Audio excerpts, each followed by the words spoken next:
Hey, welcome back to my Project Midas Devlog series. This month, I've been mainly working on the background assets for my game, as well as implementing a special kind of effect known as Parallax, which can greatly increase the polish of your game. So, without any further ado, let's get started.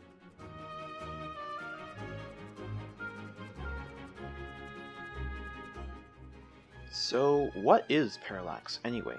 Well, going back to my extremely trustworthy source, we learn that parallax is a displacement or difference in the apparent position of an object viewed along two different lines of sight, and is measured by the angle or semi-angle of inclination between those two lines. Okay, so unlike last time, this makes absolutely no sense. Also, I'm pretty sure this is referring to astrophysics. Anyway, this calls for a diagram. Parallax is how objects that are further away from the camera tend to move slower than objects in the foreground. In the context of a 2D game, this means that the background consists of multiple different sprites, each with a different z-coordinate value, which can be interpreted as its layer. Sprites with a z value, or layer, farthest from the camera appear to move slower when compared to sprites that are much closer. However, I'm making a 2D game, so where is this third coordinate even coming from?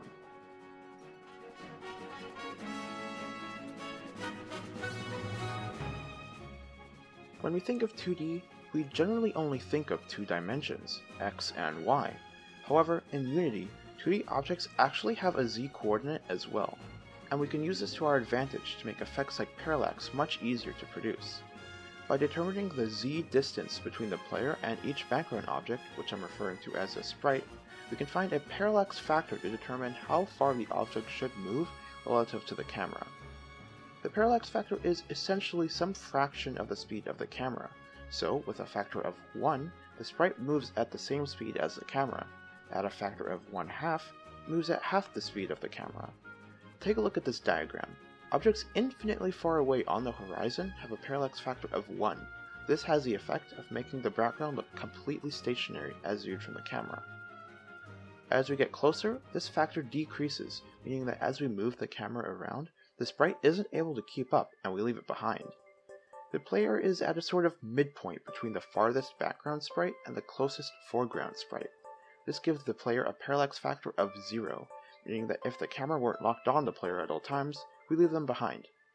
Sprites that are in front of the player have a negative parallax factor, meaning that they actually move at some fraction of the camera's speed in the opposite direction the camera is going.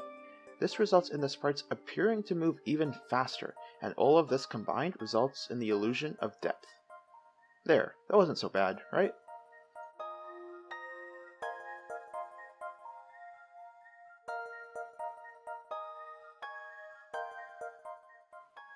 Well, I can't make a parallax effect without background sprites to work with.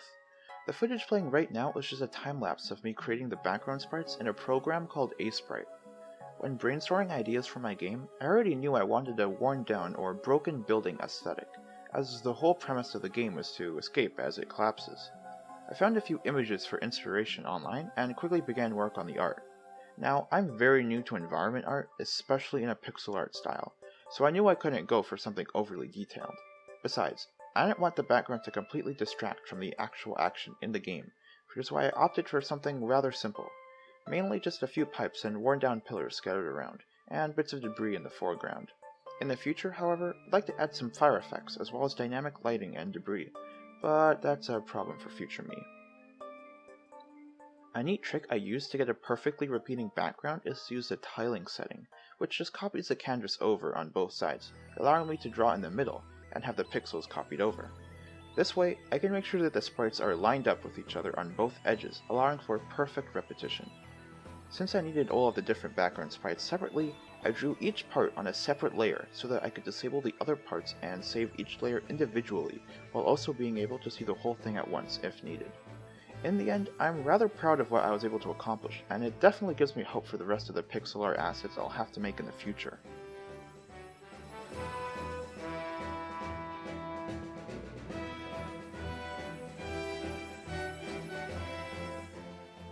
Alright, now that the basics of Parallax have been explained and I have my art assets created, let's see how I actually implemented this into Unity. First, I created a new script and placed it inside of the main background sprite. This is only one of the many sprites used. I set the sprite position variable, and in the update function I moved the sprite based on the distance traveled by the camera, as well as the parallax factor. And that's basically it. Okay, so maybe I overcomplicated it a little. The amount of code actually needed isn't a lot at all. It's just about trying to wrap your head around what you need to do in the first place. Here is the final code required to make the parallax work, with comments in green that explain what each line does in a very oversimplified manner. My parallax explanation and code are referenced from this video, which really helped me grasp the basics of parallax and how to apply it. Link is in the description. You can see in-game where each individual layer is when I go into the 3D view, which helps visualize the explanation I gave earlier. The code that was shown prior is placed into each individual background piece, so I can just procedurally add more sprites to the background if I wish, and have the parallax effect work immediately after copying the script inside of the new sprite. The final result looks like this, and I have to admit, it does look pretty cool. It really brings life to the environment, especially when compared to a background without parallax.